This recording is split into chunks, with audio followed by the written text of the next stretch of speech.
13வது ஸ்லோகம். பஞ்சைதானி மகாபாகோ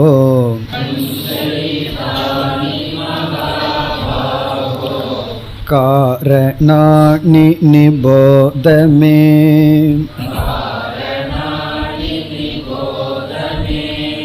சாங்க்யே கிருதாந்தே ப்ரோக்தானி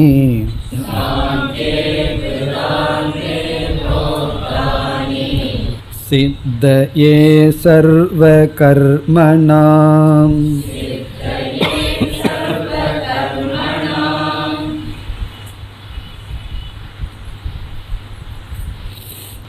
பன்னிரெண்டாவது ஸ்லோகம் வரை சந்நியாசத்தை பற்றிய கருத்தை கூறியதற்கு பிறகு பகவான் இந்த 13வது ஸ்லோகத்திலிருந்து 17வது ஸ்லோகம் வரை ஞான யோகத்தினுடைய சாராம்சத்தை கூறுகின்றார். ஞான யோகம் என்பது ஆத்ம தத்துவத்தினுடைய உபதேசம், ஆத்மஸ்வரூபத்தினுடைய தன்மையை கூற விரும்புகின்றார். இக்கருத்து பல இடங்களில் கூறப்பட்டது. கீதையினுடைய ஆரம்பமே ஆத்மாவினுடைய சொரூபத்தை கூறித்தான் பகவான் உபதேசத்தை துவங்கினார். அந்த உபதேசத்தினுடைய சாராம்சத்தை இந்த பகுதியில் பகவான் கூற விரும்புகின்றார். ஆத்மா அல்லது நான் என்ற சொல்லினுடைய உண்மையான தன்மையை பல விதங்களில் சாஸ்திரம் விளக்குகின்றது. அதில் இங்கு குறிப்பிட்ட தன்மை ஆத்மா அகர்த்தா அபோக்தா. அதை பகவான் எந்த மொழியில் கூறினார் என்றால், இந்த ஆத்மா யாரையும் கொல்வதில்லை, யாராலும் கொல்லப்படுவதில்லை என்று 2வது அத்தியாயத்தில் கூறினார். எதையும் ஆத்மா செய்வதில்லை, ஆகவே ஆத்மா கர்த்தா அல்ல. எந்த பலனையும் ஆத்மா அனுபவிப்பதில்லை, ஆகவே ஆத்மா போக்தா அல்ல. பிறகு இவைகளெல்லாம் யார் செய்கிறார்கள் என்றால், அனாத்மாவான நம்முடைய உடல், நம்முடைய ஸ்தூல சூக்ஷ்ம சரீரங்கள் தான் கர்த்தாவாக போக்தாவாக இருந்து கொண்டு இருக்கின்றது. ஆத்மா கர்த்தா அல்ல, போக்தா அல்ல. இக்கருத்தை தான் இந்த 13லிருந்து 17வது ஸ்லோகத்திற்குள் பகவான் கூற விரும்புகின்றார். அகர்த்தா அபோக்தா என்பதை எந்த விதத்தில் இங்கு கூறுகிறார் என்றால், செயலை செய்வது யார், எதனால் செயல்கள் நடைபெற்று வருகின்றன என்பதையெல்லாம் முதலில் பகவான் கூறப் போகின்றார். ஒரு செயல் நடைபெற எவைகளெல்லாம் காரணமாக இருக்கின்றது என்று முதலில் கூறி, பிறகு இறுதியில் பார்த்தால் அந்த காரணத்திற்குள் ஆத்மா வருவதில்லை, அனாத்மாதான் காரணமாக இருக்கின்றது. ஆகவே ஆத்மா அகர்த்தா என்ற விதத்தில் பகவான் கூறப் போகின்றார். சென்ற வகுப்பில் பார்த்தோம், நாம் கர்த்தாவாக இருப்பதும் போக்தாவாக இருப்பதும் தான் சம்சாரம். துயரம் என்பது கர்த்தாவாக இருத்தல். கர்த்தா என்று சொன்னாலே செயலை செய்பவன். செயலை செய்ததற்கு பிறகு நம்முடைய மனதில் பல சமயங்களில் குற்ற உணர்வு வருவதை பார்க்கின்றோம். நான் ஏன் இப்படி செய்தேன், என்னுடைய முயற்சியில் குறை இருக்கின்றது என்று ஒவ்வொரு செயலுக்கு பின்னும் நம்முடைய மனதில் ஒரு குற்ற உணர்வு, அதை கில்ட் என்று பார்த்தோம். பிறகு செயலினுடைய பலனை அனுபவிக்கும் பொழுது சில சமயங்களில் லாபமாக பலன் வந்தாலும் நாம் எதிர்பார்த்த லாபம் அதிகமாக இருக்கலாம். ஆகவே நம்முடைய மனதில் துயரம் வரலாம். நான் இவ்வளவு பர்சன்டேஜ் எதிர்பார்த்தேன், 70% எதிர்பார்த்தேன், எனக்கு 68% தான் வந்திருக்குன்னு துக்கப்படலாம். 68 வந்திருக்கேங்கிற சந்தோஷத்தை விட 2% லாஸ் இன் ப்ராஃபிட் அப்படின்னு துயரப்படலாம். இப்போ போக்தாவாக இருந்தால் ஹர்ட், கர்த்தாவாக இருந்தால் கில்ட் அப்படின்னு நம்ம பார்த்தோம். இந்த சம்சாரம் ஆத்மாவுக்கு இல்லை, அனாத்மாவுக்குத்தான். என்ற கருத்துதான் இங்கு நிலைநாட்டப்படுகின்றது. பிறகு இந்த இடத்தில் சங்கரர் அறிமுகம் செய்யும் பொழுது சந்நியாசம் 2 விதம் என்று நாம் பார்த்தோம். ஒன்று சாதனா ரூபமாக இருக்கின்ற சந்நியாசம், விவிதிஷா சந்நியாசம், நம்மை பக்குவப்படுத்தி கொள்ள ஞான நிஷ்டை அடைய எல்லாம் சந்நியாசத்தை மேற்கொள்ளுதல். 2வது விதமான சந்நியாசம் ஒன்று பேசப்படுகின்றது. அது பல ரூபமான சந்நியாசம். நாம் முயற்சியில் பெறுவதல்ல, ஞானத்தினுடைய விளைவாக நமக்கு கிடைக்கின்ற சந்நியாசம். மனதிற்குள்ள ஆசையை விடுதல் 2 ஸ்டேஜில் இருக்கு. ஒன்று கஷ்டப்பட்டு கர்மயோக அவஸ்தையில் ஆசைகளை உள்ள வச்சுட்டு விடுகின்றோம். இனி ஒன்று ஞானத்தின் விளைவாக ஆசைகள் நம்மை விட்டு சென்று விடுகிறது. நம்மிடம் ஆசைகள் வர முடியாமல் சென்று விடுவது ஒரு ஸ்டேஜ். ஒருவர் கூறினார், நான் புகைப்பிடிக்கின்ற பழக்கத்தை விட முடியாது, அது என்னையை விட்டுடுதுன்னு சொன்னார். அப்படித்தான் சில ஹேபிட் எல்லாம் நம்ம விட முடியாது, அதாக அனுகிரகம் பண்ணி விட்டுட்டு போனால் உண்டு. அப்படி சில ஆசைகள் ஞானத்தின் விளைவாக நம்மை விட்டு விட்டு சென்று விடும். அப்படி சங்கரர் சொல்கிறார், இந்த சந்நியாசம்னு கடைசி ஒரு சந்நியாசம் இருக்குது. எல்லாத்திலிருந்து முழுமையாக பற்றற்ற மனநிலை, அதுதான் உண்மையான சந்நியாசம். அந்த சந்நியாசத்தில் நம்ம எங்கே வேண்டுமானாலும் வாழலாம். அது உடல் வாழ்கின்றது. நம்முடைய உள்ளம் அப்படிப்பட்ட ஒரு சந்நியாசம் இந்த ஞானத்தினுடைய விளைவாகத்தான் கிடைக்கும் என்று சங்கரர் அறிமுகப்படுத்துகின்றார். அதாவது அனைத்து கர்மங்களிலிருந்தும் மனதளவில் விடுபட்டு மனதளவில் பூர்ணமான ஒரு சந்நியாச நிலையை அடைதல் என்பது பல ரூபமான சந்நியாசம், இங்கு சொல்லப்படுகின்ற ஞானத்தினுடைய விளைவு என்று இந்த ஸ்லோகத்திற்கு அறிமுகம் செய்கின்றார். ஆகவே இங்கு என்ன அறிவு புகட்டப்படுகிறதோ அதனுடைய விளைவு சந்நியாசம்னு சொல்லலாம், மோட்சம்னு சொல்லலாம். பகவான் சொல்ல போகின்றார், இந்த ஞானத்தினால் என்ன பலனை ஒருவன் அடைகின்றான் அதை கூறப் போகின்றார். இப்போ இந்த ஸ்லோகத்தில் பகவான் எப்படி ஆரம்பிக்கின்றார் என்றால், நாம் செய்கின்ற அனைத்து கர்மங்களுக்கும் எது காரணம் என்றால் 5 காரணங்கள் இருக்கின்றது என்று இங்கு அறிமுகப்படுத்துகின்றார். அடுத்த ஸ்லோகத்தில் அந்த 5 காரணங்களையும் கூறப் போகின்றார். அதாவது நம்மிடமிருந்து தோன்றுகின்ற அனைத்து கர்மங்களுக்கும் 5 காரணங்கள் இருக்கின்றது என்ற அறிமுகத்தை இங்கு செய்வார். அடுத்த ஸ்லோகத்தில் அந்த 5 காரணத்தை கூறுவார். பிறகு சொல்லப் போகின்றார், ஆத்மா இந்த கர்மத்தினுடைய காரணங்களுக்கெல்லாம் அப்பாற்பட்டிருக்கின்றது என்று சொல்லப் போகின்றார். இப்போ இந்த பகுதியில் பகவான் 5 காரணத்தை சொன்ன போதிலும் மனதில் என்ன நினைத்து கொண்டு பேசுகின்றார்? ஆத்மா எதையும் செய்வதில்லை, எந்த பலனையும் அனுபவிப்பதில்லை என்ற அறிவை புகட்ட இங்கு எல்லா கர்மங்களுக்கும் 5 காரணம். அந்த அறிமுகம்தான் இந்த ஸ்லோகம். இப்பொழுது ஸ்லோகத்திற்குள் சென்றால், பஞ்சைதானி மகாபாகோ காரணாணி நிபோதமே. மகாபாகோ அர்ஜுனனை அழைக்கின்றார். ஹே அர்ஜுனா, ஹே மகாபாகு, நீண்ட கைகளை உடைய அர்ஜுனா, பஞ்சைதானி, பஞ்ச என்றால் 5, ஏதானி காரணாணி, இந்த 5 காரணங்கள். ஏதானின இனி சொல்ல போகின்ற, அடுத்த ஸ்லோகத்தில் சொல்ல போகின்ற காரணாணி, 5 காரணங்கள், 5 காரணங்களை நிபோத மே, மே என்றால் என்னிடமிருந்து, நிபோத நீ தெளிவாக அறிந்து கொள்வாயாக.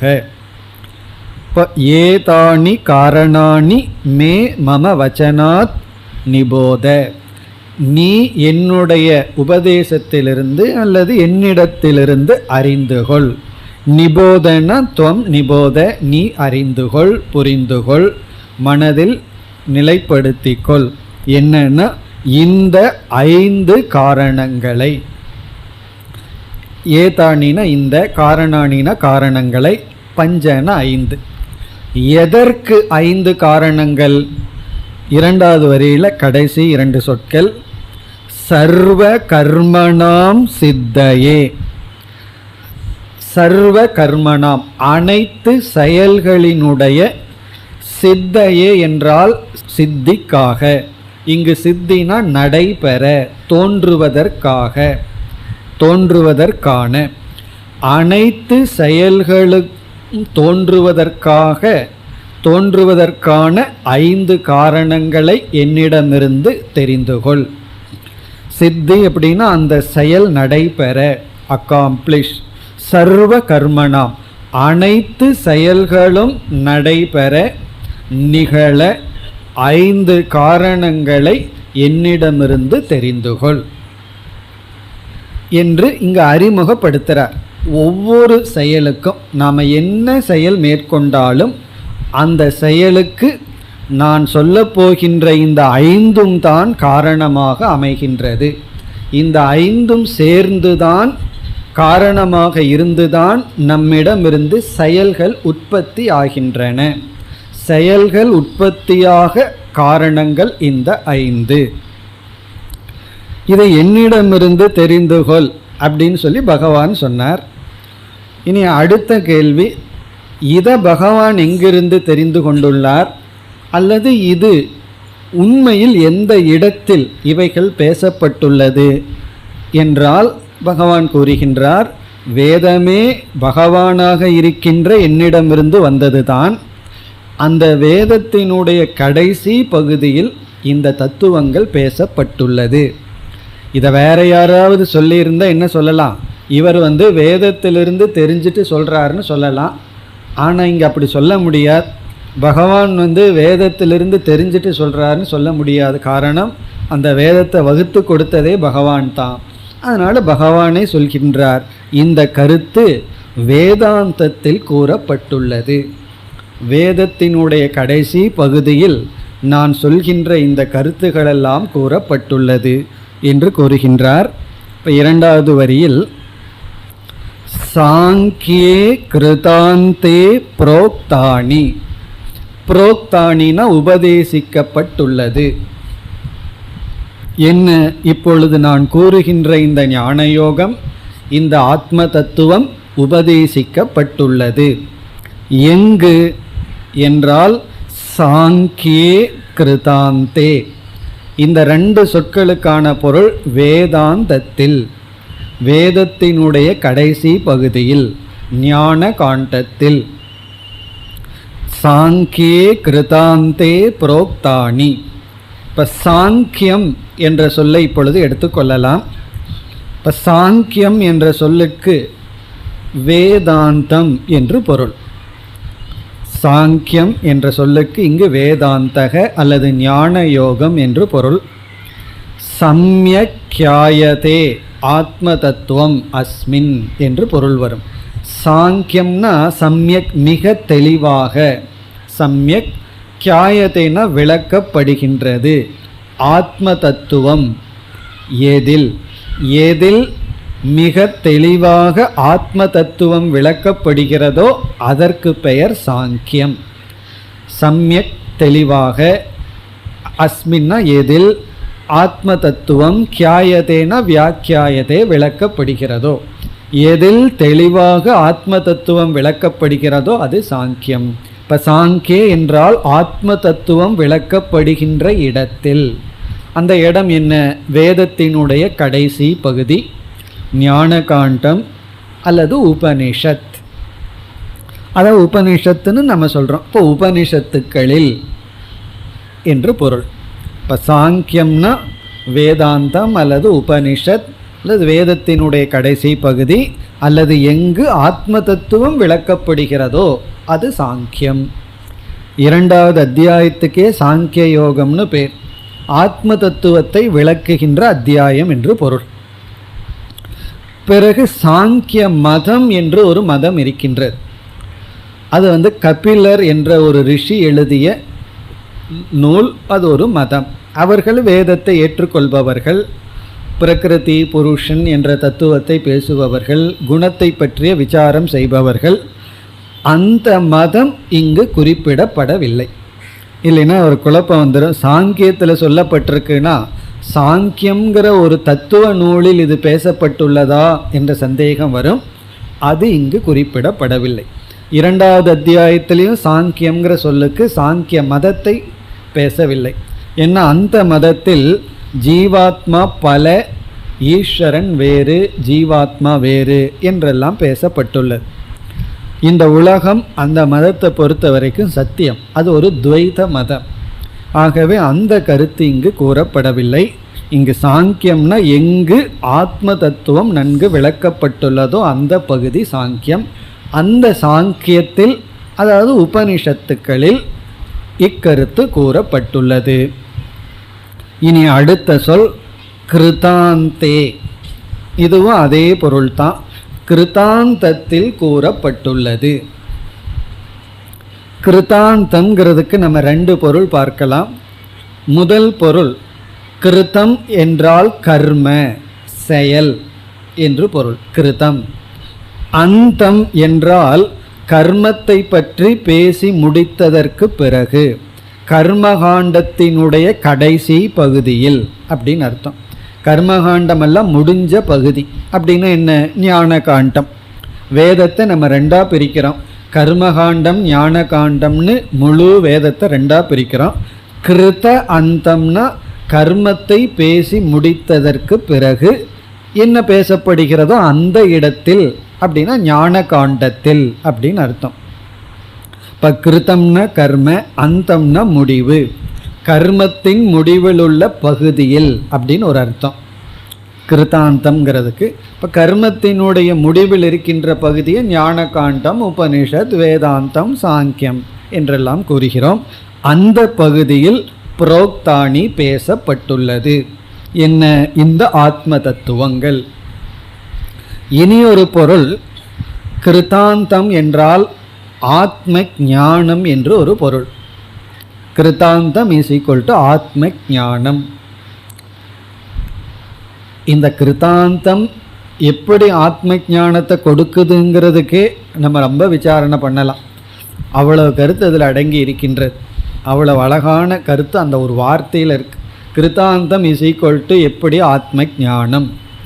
இதனுடைய பொருள் என்னவென்றால், எந்த ஞானத்தினால் கர்மமெல்லாம் முடிவடையுமோ அது கிருத்தாந்தம்.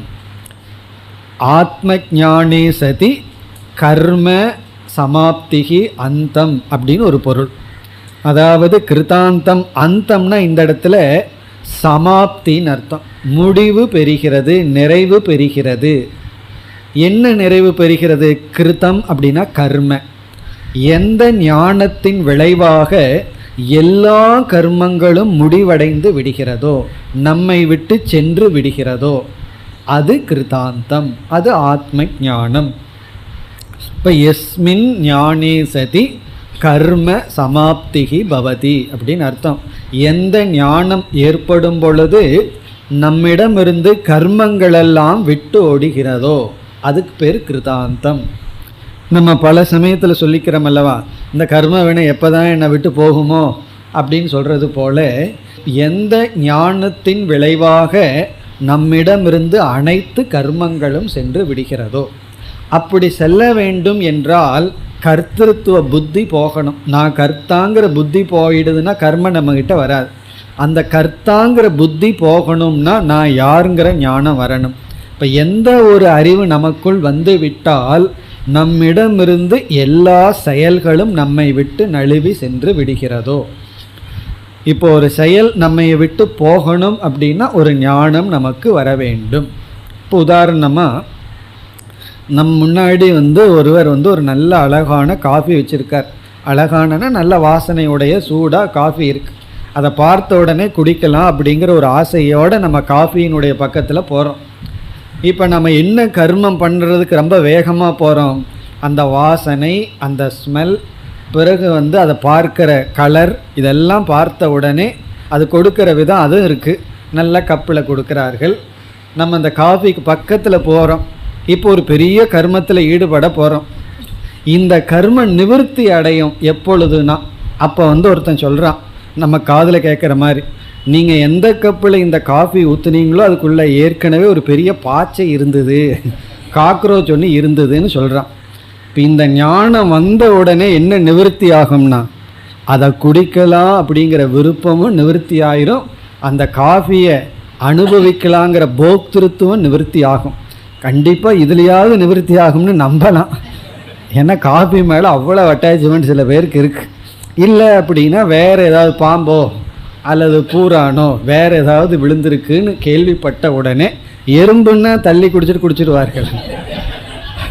வேறு ஏதாவது இந்த மாதிரி, அல்லது பல்லி, அதை சொல்லிடணும், பெரிய பல்லி ஒன்று இருந்தது, அதுக்குள்ளே நீங்கள் காஃபி ஊற்றி கொடுத்துருக்கீங்க, உள்ள பல்லி நல்லா அழகாக இருக்குது அப்படின்னு சொன்னால் என்ன, இந்த ஞானம் நமக்கு என்ன பலனை கொடுக்கும்? நிவர்த்தி அப்படிங்கிற பலனை கொடுக்கும். என்ன, அதை அனுபவிக்க வேண்டும், அதை குடிக்க வேண்டுங்கிற கர்மத்திலிருந்து ஒரு பெரிய நிவர்த்தியை நமக்கு கொடுக்கும். யார் இந்த நிவர்த்தியை கொடுத்தார்கள்? ஞானம். அதே போல் சிலருக்கு இதை பண்ணணும் அதை பண்ணணும் ஒரு பெரிய லிஸ்ட் இருக்குது. இதை அடையணும் அதை அடையணும், இதை முடித்து வைக்கணும் அதை முடித்து வைக்கணும்னு பெரிய லிஸ்ட்டு. அந்த லிஸ்டெல்லாம் எந்த ஞானத்தினால் நீக்கப்படுகின்றதோ அந்த ஞானத்துக்கு பேர் கிருதாந்தம். அந்த ஞானத்தை கொடுக்கிற நூலையும் நம்ம கிருதாந்தம் என்று சொல்கின்றோம். இப்போ கிருதாந்தம்னு சொன்னாலும் சாங்கியம்னு சொன்னாலும் இங்கே ஒரே பொருள் தான். ஆத்ம ஞானத்தை உபதேசிக்கின்ற பகுதி. எந்த ஞானத்தினால் கர்மமெல்லாம் நம்மை விட்டு நீங்கி விடுமோ, இருக்கிற இடமில்லாமல் சென்று விடுமோ, அந்த ஞானத்தை உபதேசிக்கின்ற பகுதியில் இந்த தத்துவங்கள் பேசப்பட்டுள்ளது. எந்த தத்துவங்கள்? ஆத்மாவை பற்றிய இந்த தத்துவங்கள். இப்போ பகவான் எப்படி ஆரம்பிச்சிருக்கார்? நம்மிடமிருந்து உருவாகின்ற அனைத்து கர்மங்களுக்கும் இனி சொல்ல போகின்ற இந்த 5 காரணங்கள். இனி அடுத்த ஸ்லோகத்தில் அந்த 5 காரணங்களை கூறுகின்றார். 14வது ஸ்லோகம். அதிஷ்டானம் ததா கர்த்தா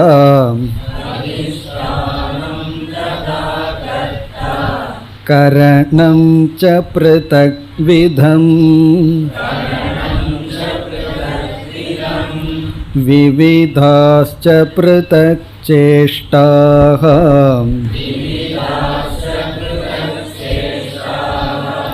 தெய்வம் சைவாத்ர பஞ்சமம்.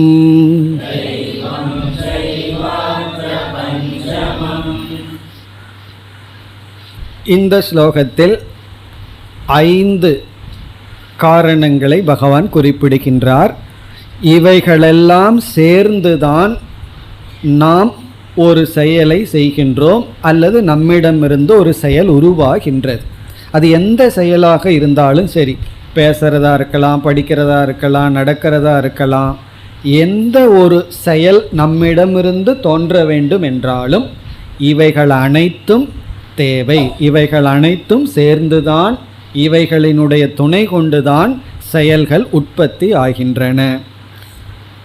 ஒவ்வொன்றாக இப்பொழுது எடுத்துக்கொள்வோம். முதல் சொல் அதிஷ்டானம். இங்கு அதிஷ்டானம் என்ற சொல் நம்முடைய ஸ்தூல சரீரத்தை குறிக்கின்றது. அதிஷ்டானம் இஸ் ஈக்வல் டு ஸ்தூல சரீரம். நம்முடைய பாடி, பார்த்து அனுபவிக்கின்ற இந்த உடல், அன்னமய கோஷக அல்லது நம்முடைய உடல். காரணம், இந்த உடல் இருந்தால் தான் நம்ம செயலையே செய்ய முடியும். எல்லா செயலுக்கு காரணம் நம்முடைய உடல். இப்போ ஒரு குறிப்பிட்ட செயல் செய்ய வேண்டுமென்றால் உடலில் ஒரு குறிப்பிட்ட உறுப்பு நமக்கு தேவைப்படுகிறது. இப்போ உதாரணமாக நடத்தல் என்ற செயல் நம்மிடம் நடைபெற வேண்டுமென்றால் கால் தேவை. ஒரு பொருளை உயர்த்துதல் என்ற செயல் செய்ய வேண்டும்னா கை தேவை. பேசுதல் அப்படின்னா நமக்கு வாய் தேவை. அப்படி அதிஷ்டானம்ங்கிறது நம்முடைய அனைத்து செயலுக்கும் ஆதாரமாக இருக்கின்ற நம்முடைய உடல். இதை ஆயத்தனம் என்று சொல்வார்கள். போக ஆயத்தனம். ஆயத்தனம்னா இருப்பிடம், வீடு போல. போகம் அப்படின்னா கர்த்தா போக்தாவாக இருக்க மூல காரணமாக இருப்பது நம்முடைய ஸ்தூல சரீரம். அதாவது மற்றதெல்லாம் இருந்து உடல் இல்லை அப்படின்னா நம்மளால் ஒரு செயலிலும் ஈடுபட முடியாது. அல்லது உடல் நகராத நிலைக்கு வந்துடுதுன்னு வச்சுக்குவோமே, நமக்கு அப்படி ஒரு நோய் படுத்துட்டோம் அப்படின்னா என்ன செயல் செய்ய முடியும்? மூச்சுடுறதை தவிர வேற ஒன்றும் செய்ய முடியாது.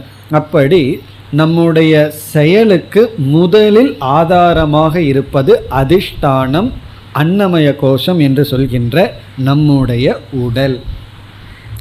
இனி இரண்டாவது என்ன? இரண்டாவதாக இப்பொழுது நாம் இரண்டாவது வரிக்கு முதல் இரண்டு சொல்லை எடுத்துக்கொள்வோம். ஒரு ஆர்டரில் பார்ப்போம். பகவான் கூறிய ஆர்டரை விட்டுட்டு நம்ம வேறு ஆர்டர் எடுத்துக்கொள்வோம். முதல் சொல் முதல் சொல் தான் அதிஷ்டானம். இரண்டாவது வரியில் இருக்கிற இரண்டு சொற்கள் விவிதாச்ச பிருதக் சேஷ்டாகா. விவிதாகா பிருதக் சேஷ்டாகா என்பது இரண்டாவது.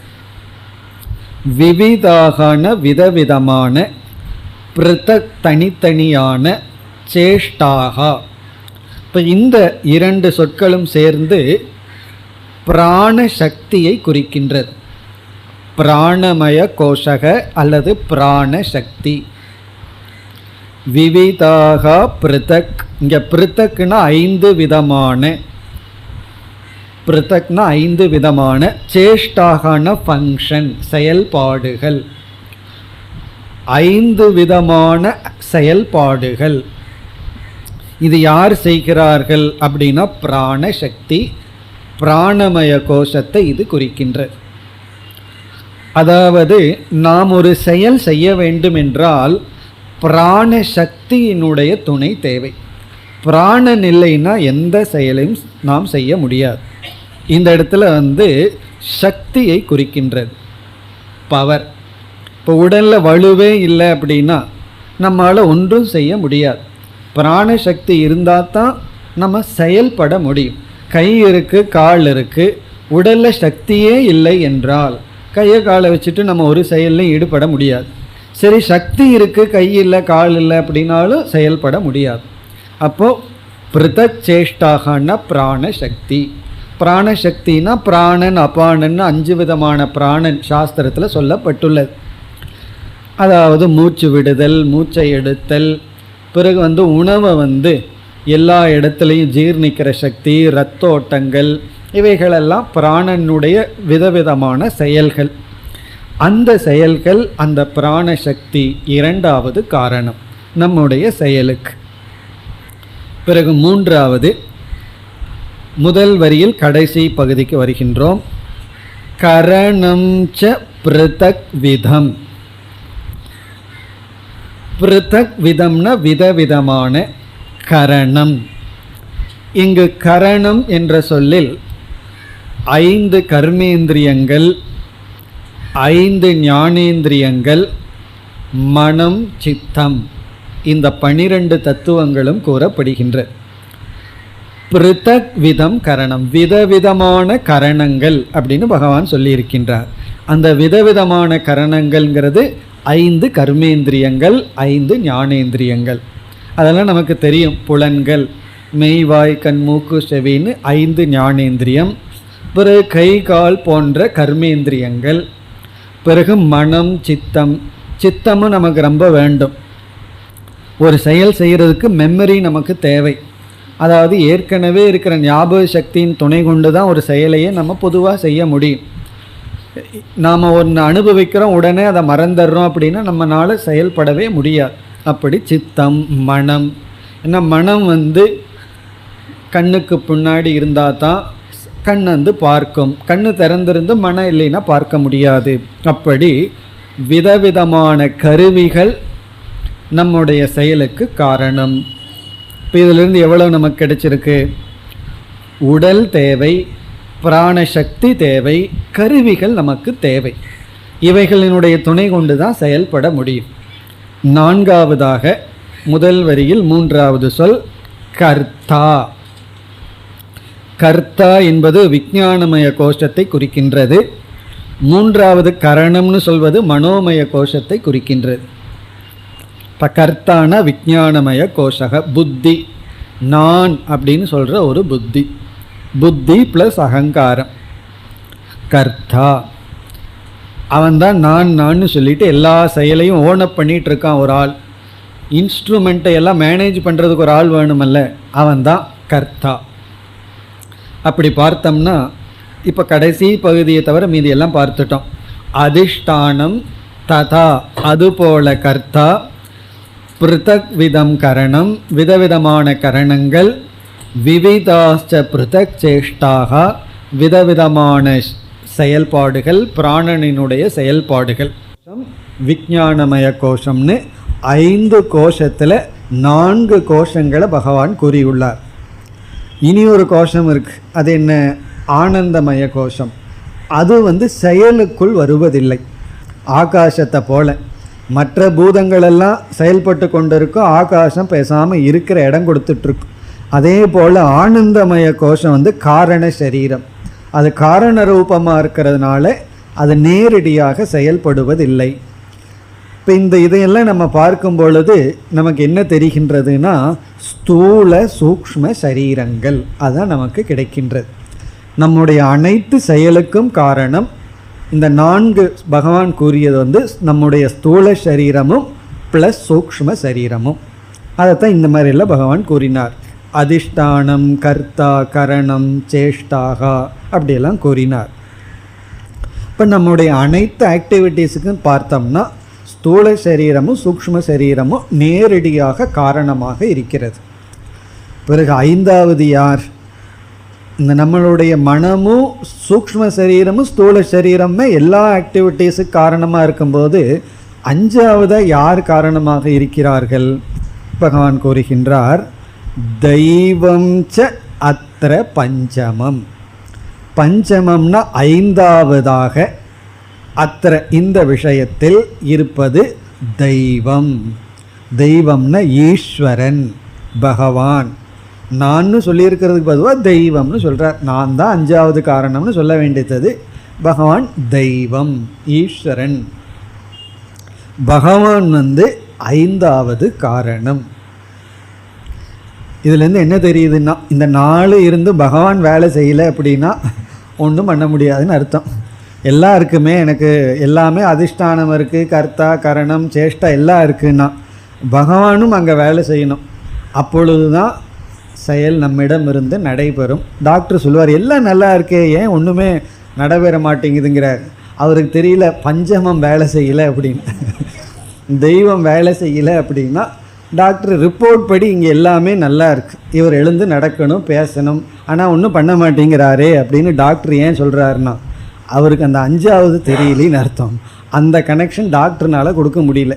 அதனால் என்ன ஆகுதுன்னா பேசாமல் இருக்கின்றார். இப்போ தெய்வம் ச அத்திர பஞ்சமம்.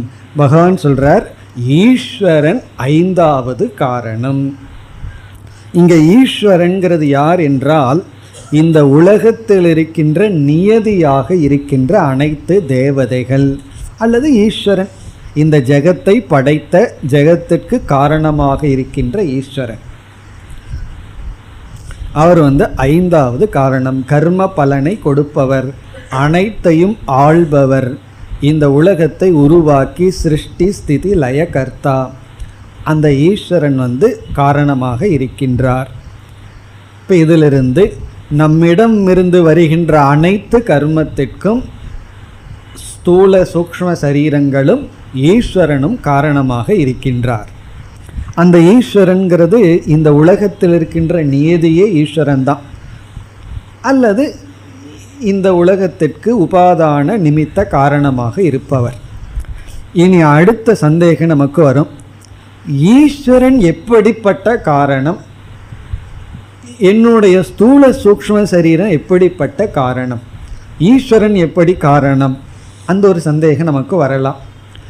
நான் ஒரு செயல் செய்கின்றேன், அல்லது ஒருவன் இனியொருத்தனை அடிச்சிட்றான். அவன் என்ன சொல்கிறான், நான் அடித்ததுக்கு காரணம் ஈஸ்வரன் தான். இன்னும் பகவான் சொல்லியிருக்காருல்ல, என்னிடம் இருந்து வருகின்ற ஒவ்வொரு செயலுக்கும் பகவான் காரணம். ஒருத்தங்கிட்ட இருந்து ஒரு பொருளை திருடிடுறான். இந்த திருடின செயல் நடைபெற வேண்டும் என்றால் அவன் வேதாந்தம் பேசுகிறான், கர்த்தா அதிஷ்டானம் இதெல்லாம் இருந்த போதிலும் தெய்வம்னு ஒன்று இல்லை அப்படின்னா என்னால் திருட முடியாது. ஆகவே என்ன காரணம்னா கடைசியில் தெய்வத்துக்கிட்ட கொடுத்துருவோம், தெய்வம் தான் திருடுச்சின்னு அவன் சொல்லுவான். அவன் புத்திசாலியாக இருந்தால் என்ன பண்ணுவான் தெரியுமோ, 4 அடி கொடுத்துட்டு தெய்வம் தான் அடி கொடுத்தது அப்படின்னு அவனும் சொல்லலாம். அப்படி இந்த 5 காரணத்தை இப்போ நம்ம 4ஆக பிரிக்க போகிறோம். 4 1ன்னு 2ஆக பிரிச்சிடறோம். தெய்வம் எப்படிப்பட்ட காரணம், முதல் 4 எப்படிப்பட்ட காரணம், அந்த விவரத்தை அடுத்த ஸ்லோகத்தில் பகவான் குறிப்பிடுகின்றார். 15வது ஸ்லோகம். ஷரீரவாங் மனோபிர்யதே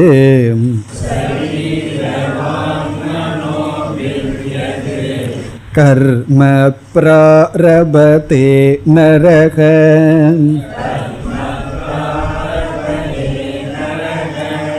ந்யாயம் வா விபரீதம் வா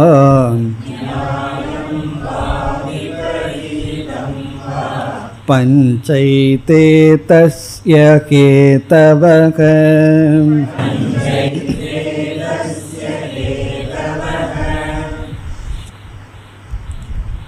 நம்மிடமிருந்து உருவாகின்ற செயலுக்கு 5 காரணம் என்று பகவான் கூறினார். செயல்கள் எந்தெந்த இடத்திலிருந்து உருவாகிறது என்பதை முதலில் கூறுகின்றார். அப்படி 3 இடத்திலிருந்து உருவாகின்ற செயலுக்கு இங்கு கூறிய 5ம் காரணம்.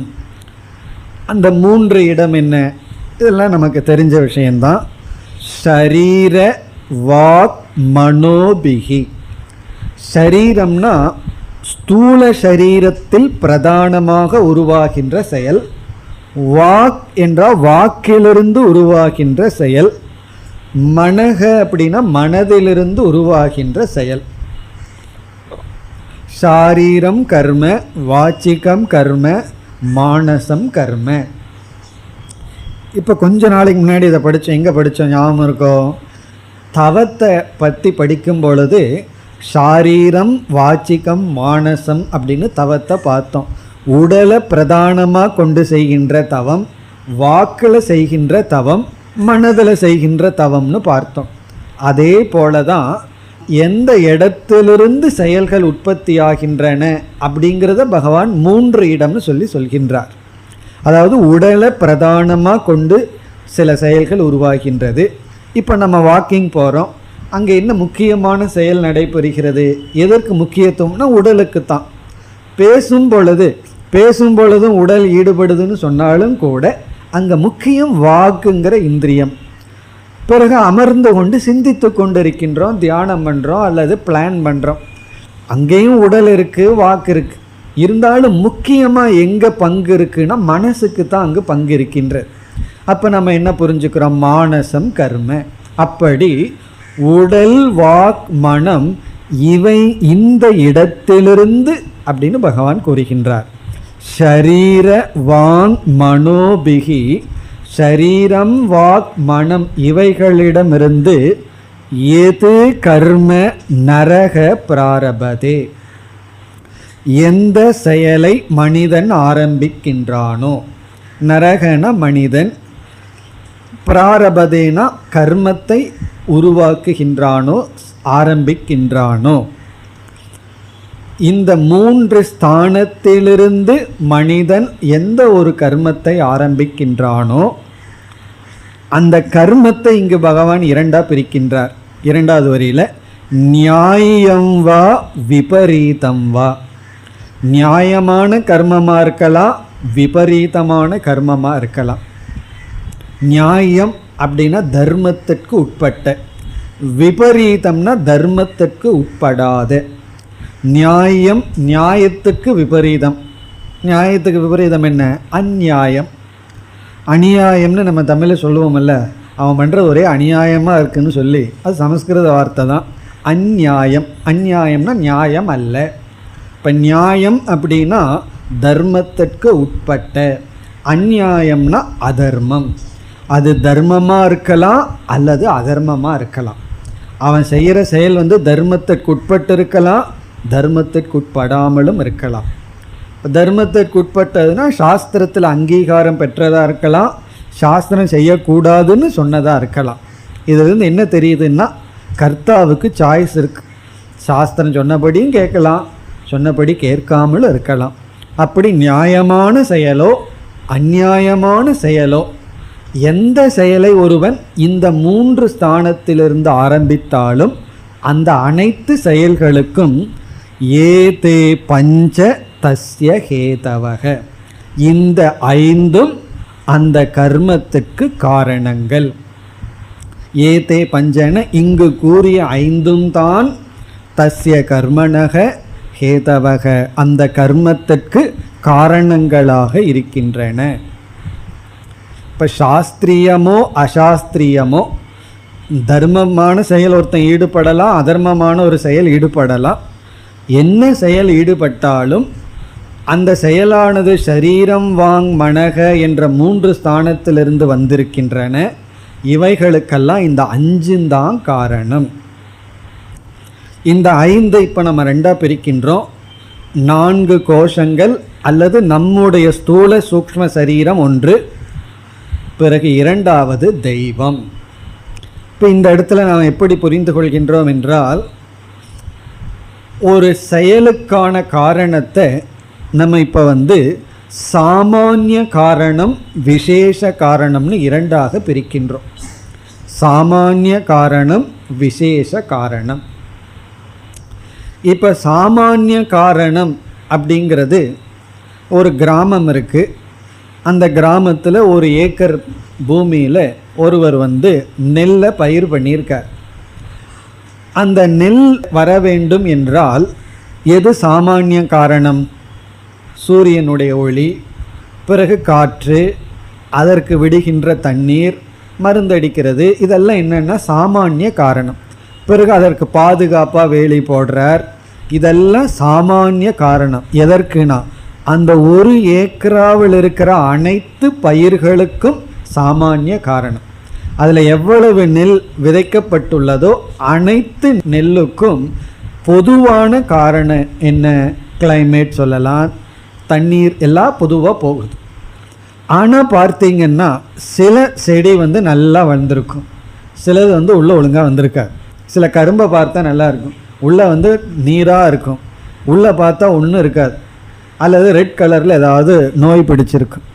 இப்போது எல்லா கரும்போ அல்லது நெல்லுக்கோ சாமானிய காரணம் பொதுவாக இருந்த போதிலும் ஒவ்வொரு பயிரும் ஒரே மாதிரி தானே வரணும்.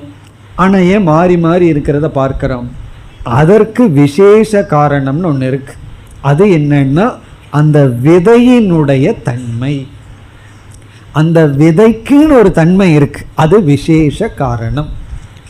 அதனால தான் நம்ம என்ன பார்க்குறோம், அது கரும்போ நெல்லோ சாமானிய காரணம் பொதுவாக இருந்த போதிலும் விசேஷத்தில் ஒரு காரணம் இருக்குது, அந்த விதைக்குன்னு சிலது இருக்குது. அந்த தன்மையின் அடிப்படையில் அது மாறி மாறி இருக்குது. அதே போல் பெற்றோர்கள் தனக்கு 2-3 குழந்தைகள் இருந்தால் ஒரே மாதிரி நடத்தி இருந்தால் சாமானிய காரணம், ஒரே பெற்றோர் தான், ஒரே சூழ்நிலை தான், ஒரே ஸ்கூல் தான், ஒரே டீச்சர் தான். ஆனால் விசேஷ காரணம் ஒவ்வொருத்தரும் ஒவ்வொரு குணாதிசயத்தோடு வளர்கிறார்கள். ஒருவனுக்கு ஸ்போர்ட்ஸில் இன்ட்ரெஸ்ட் இருக்குது, ஒருத்தனுக்கு வேறு எதில் இன்ட்ரெஸ்ட் இருக்குது.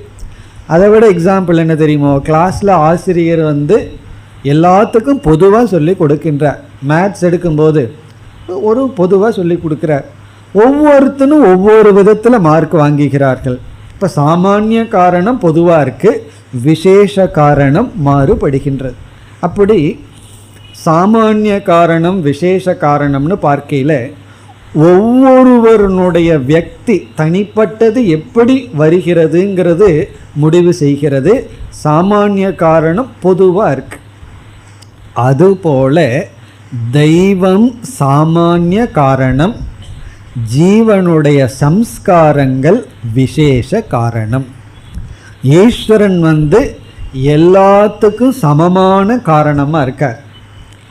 ஒருத்தங்கிட்ட இருந்து நியாயமான செயல் வருதா விபரீதமான செயல் வருதாங்கிறது அவனுடைய விசேஷ காரணம், அவனுடைய தனிப்பட்ட குணாதிசயம், அவனுக்கு இருக்கின்ற பாப புண்ணியம், ஜீவனுடைய தனிப்பட்ட வாசனை சம்ஸ்காரம்.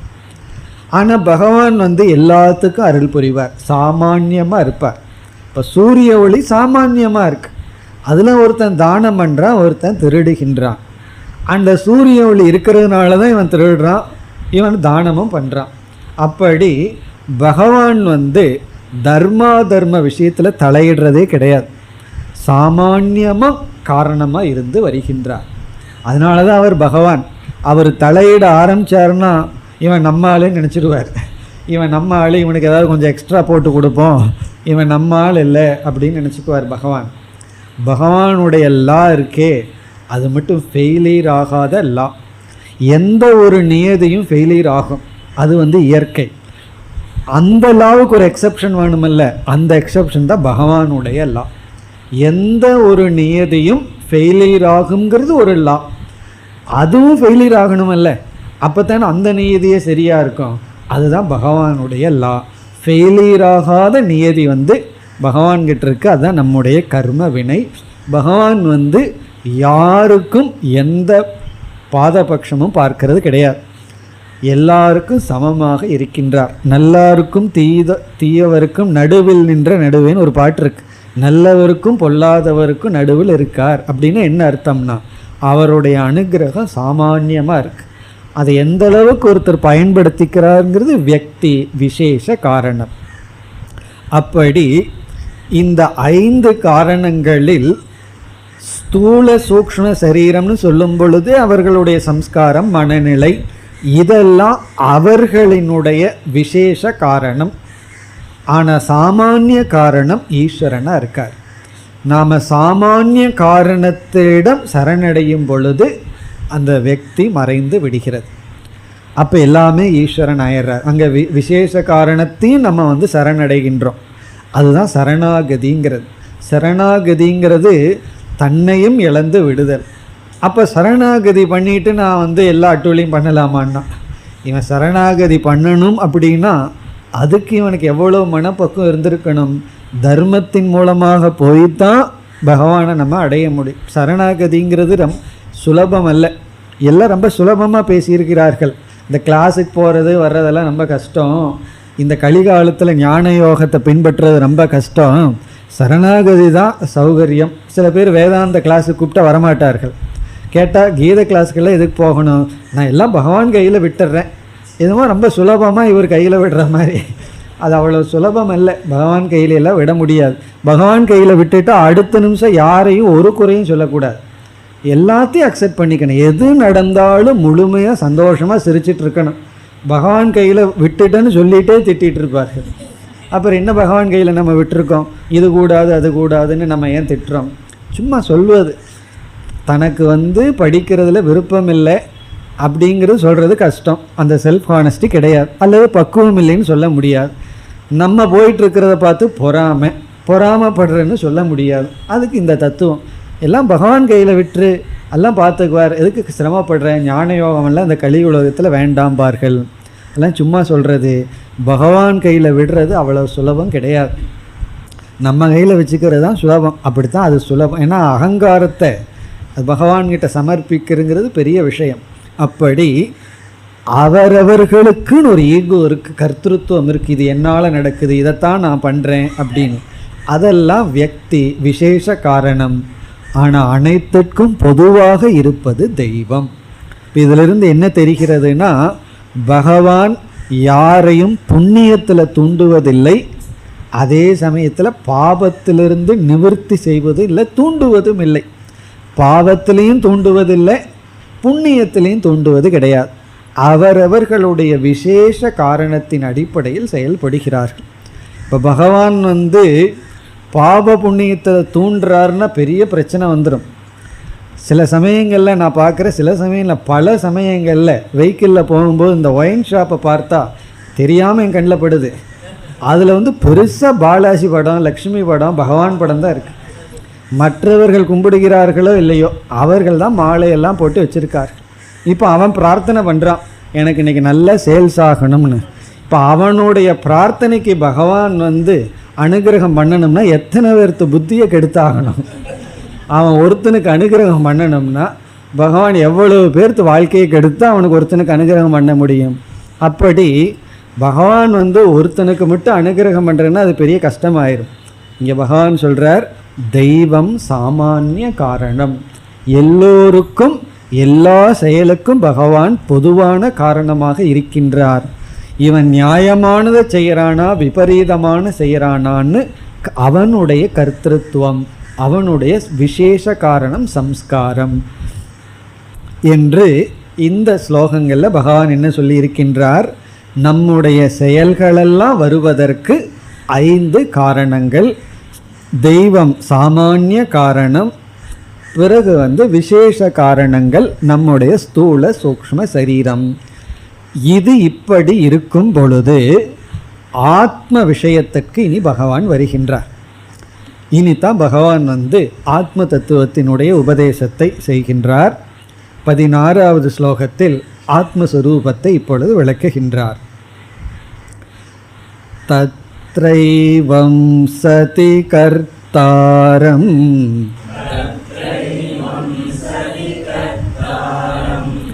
ஆத்மானம் கேவலம் துயக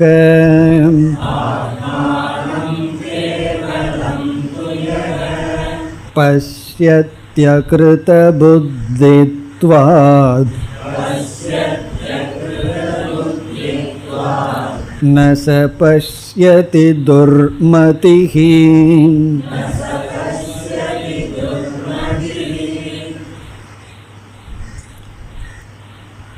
இந்த ஸ்லோகத்தில் ஆத்மஸ்வரூபத்தை பகவான் கூறுகின்றார். தத்ர ஏவம் சதி. தத்ர ஏவம் சதி அப்படிங்கிறதுக்கு அர்த்தம் இது இவ்விதம் இருக்கும் பொழுது அப்படின்னு அர்த்தம். தத்ர ஏவம் சதி, இது இவ்விதம் இருக்கும் பொழுது அப்படின்னு என்ன அர்த்தம்? நீங்கள் கேள்வி கேட்கலாம், எது எவ்விதம் இருக்கும் பொழுது? இது இவ்விதம் இருக்கும் பொழுதுன்னா எது எவ்விதம் இருக்கும் பொழுது? அதுக்கு நீங்கள் கேட்கக்கூடாது, நான் தான் கேட்கணும். கிளாஸ் ஃபாலோ பண்ணியிருக்கீங்களா அப்படிங்கிறதுக்கு இது இவ்விதம் இருக்கும் பொழுதுன்னா என்ன அர்த்தம் அப்படின்னு கேள்வி கேட்கணும். கேட்கல, எனக்கு ஸ்டூடெண்ட்டை லூஸ் பண்ணுறதுக்கு விருப்பம் இல்லை, அதனால் நானே பதில் சொல்லிடுறேன். இது இவ்விதம் இருக்கும் பொழுது என்றால் நம்முடைய அனைத்து செயல்களுக்கும் இந்த 5 தான் காரணமாக இருக்கும் பொழுது, நம்மிடமிருந்து தோன்றுகின்ற அனைத்து செயல்களுக்கும் இங்கு கூறிய இந்த 5 தான் காரணமாக இருக்கும் பொழுது என்ன ஏற்பட்டு விடுகிறது? பகவான் சொல்றார், இந்த 5க்கும் அப்பாற்பட்டிருக்கின்ற ஆத்மாவை அறியாமையில் இருப்பவர்கள் காரணமாக நினைக்கிறார்கள். இது இவ்விதம் இருக்கும் பொழுது என்றால் அனைத்து செயல்களுக்கும் இந்த 5 தான் காரணமாக இருக்கும் பொழுது இதற்கு அப்பாற்பட்டிருக்கின்ற ஆத்ம தத்துவத்தை காரணமாக அறிவிலிகள் கருதுகிறார்கள். அதுதான் இந்த ஸ்லோகத்தினுடைய சாரம். தத்ர ஏவம் சதி, இது இவ்விதம் இருக்கும் பொழுது ஆத்மானம் கர்த்தாரம், ஆத்மாவை கர்த்தாவாக, கர்த்தாரம் ஆத்மானம் இருக்கு, அதை திருப்பி போட்டோம்னா ஆத்மானம் கர்த்தாரம், ஆத்மாவை கர்த்தாவாக, இந்த செயலுக்கு ஆத்மாவை காரணமாக, நம்முடைய செயலுக்கு ஆத்மாவை காரணமாக. இரண்டாவது வரியில் பஷ்யதி, ஒருவன் பார்க்கின்றான், அறிகின்றான், நினைக்கின்றான். யக பஷ்யதி, எவன் ஒருவன் நினைக்கின்றானோ. இது இவ்விதம் இருக்க, அதாவது நம்முடைய அனைத்து செயல்களுக்கும் இங்கு கூறியதுதான் காரணமாக இருக்க, இதற்கு அப்பாற்பட்டிருக்கின்ற ஆத்மாவை காரணமாக ஒருவன் நினைக்கின்றான். ஆனால் ஆத்மாவினுடைய சொரூபம் என்ன? அடுத்த சொல், அதாவது ஆத்மானம்ங்கிறதுக்கு அடுத்த சொல் முதல் வரியில் கேவலம் ஆத்மானம். கேவலம்ங்கிற சொல்லுக்கு இங்கு பொருள் அசங்கம், எதனுடனும் பற்றில்லாத, சம்பந்தப்படாத. கேவலம்னா அது மட்டும், எதனுடனும் சம்பந்தம் இல்லாத. கேவலம் ஆத்மானம், அதாவது தமிழில் சொன்னோம்னா தப்பாக போயிடும். கேவலமான ஆத்மாவை அப்படின்னு அர்த்தமாகுது. கேவலமான ஆத்மான என்ன அர்த்தம்? இது தமிழ் கேவலம் அல்ல, சமஸ்கிருத கேவலம். அசங்கமான ஆத்மாவை, எதனோடும் தொடர்பில்லாத ஆத்மாவை, எதனோடும் பற்றில்லாத இந்த அசங்கமான நித்தியமான ஆத்மாவை யக கர்த்தாரம் பஷ்யதி, யார் கர்த்தாவாக நினைக்கின்றார்களோ. இப்போ ஆத்மாவுக்கு இங்கு அடைமொழி கேவலம்.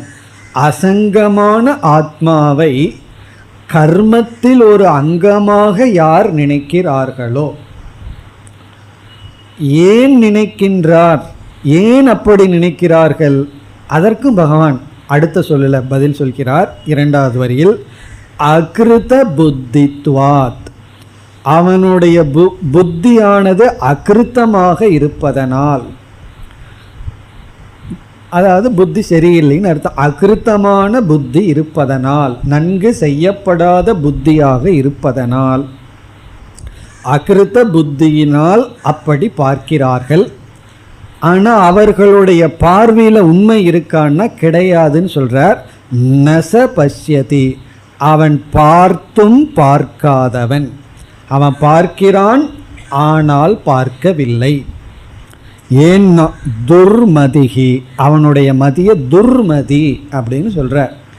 அவனுடைய மதி துர்மதியாக இருப்பதனால், புத்தியானது அகிருத்தமாக இருப்பதனால், எதனோடும் சம்பந்தமில்லாத ஆத்மாவை கர்மத்துக்கு காரணமாக, கர்மத்தோடு சம்பந்தப்பட்டதாக அவன் கருதுகின்றான்.